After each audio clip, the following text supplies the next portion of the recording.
misappropriation, which is a kind of theft. It's not pilferage, it's a kind of theft where you've got the owner or part of the organization storing the cargo, trying to take some cargo as a theft.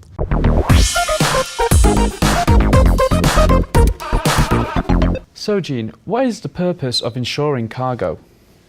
Purpose of insuring cargo remains on three main topics. I'll go for the legal reason. You've got contract of sale, you've got Incoterms, and then you have to bring your insurance in line with these terms.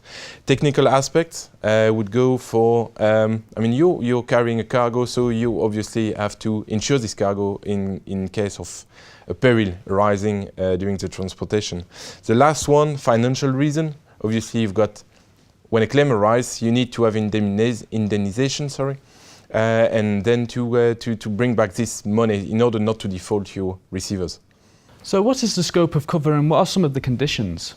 Scope of cover is actually usual marine all risk, which maybe extend to the nexus lawyer in case you overpass the limit. And then after we advise in respect of the political risk today in the world, then to have a further extension on war risk or SRCC, as we like to have these small letters in our policies. SRCC means strike, riot, and civil commotion. In this type of international trade, we would always advise this. These marine conditions are the basics. Then after we can have extended condition in respect of the overall market or market trends. And then we can be even more going deeper on the needs of our clients. Then we've got specific condition. And these are the way we are handling the policies. So it's Global Grain Week here in Geneva. Yeah. Now focusing on the bulk of grain, what are some of the commodity risks? I would say the first one, the most obvious, would be weight. Looks as if you are going on a sea adventure, and then you've got water just poured on the hatch cover. Maybe the hatch cover would not be watertight, and then this cargo could be wet by the seawater. It may go to infestation as well. I mean, grain is very nice for the insects, so you may have infestation. For this, we are doing some fumigation, but in some cases, the fumigation is not well done, and you may suffer some losses as well. Then you go on your sea adventure, everything goes well, you're arriving to the discharging port, and out of a sudden you understand that even though you've been loading 30,000 metric tons at origin, you are only discharging 29,950, then you've got loss in weight. We can cover this loss in weight at destination.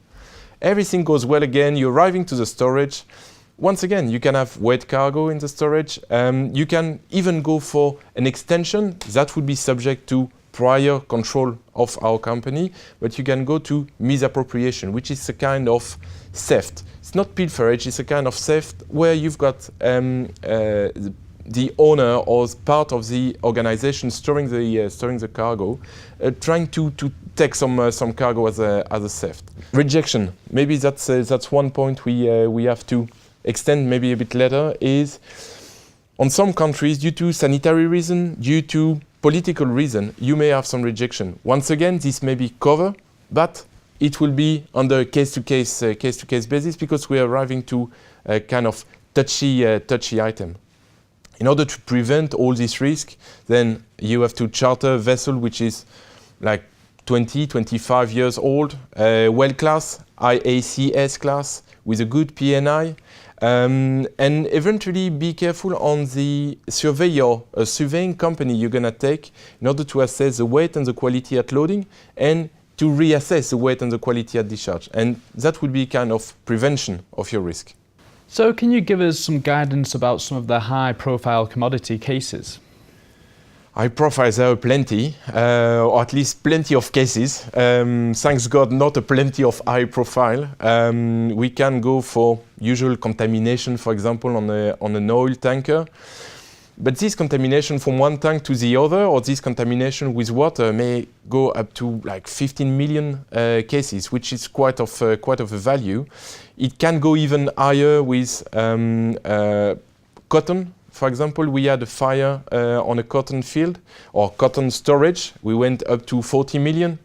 Then, I mean, all these risks covered may be very extensive on the value. Thanks God, we've got several underwriters behind this, and they are mutualizing the risk, and they are assisting each other in order to, for the assured to recover his money and then to reinvest on the new cargo.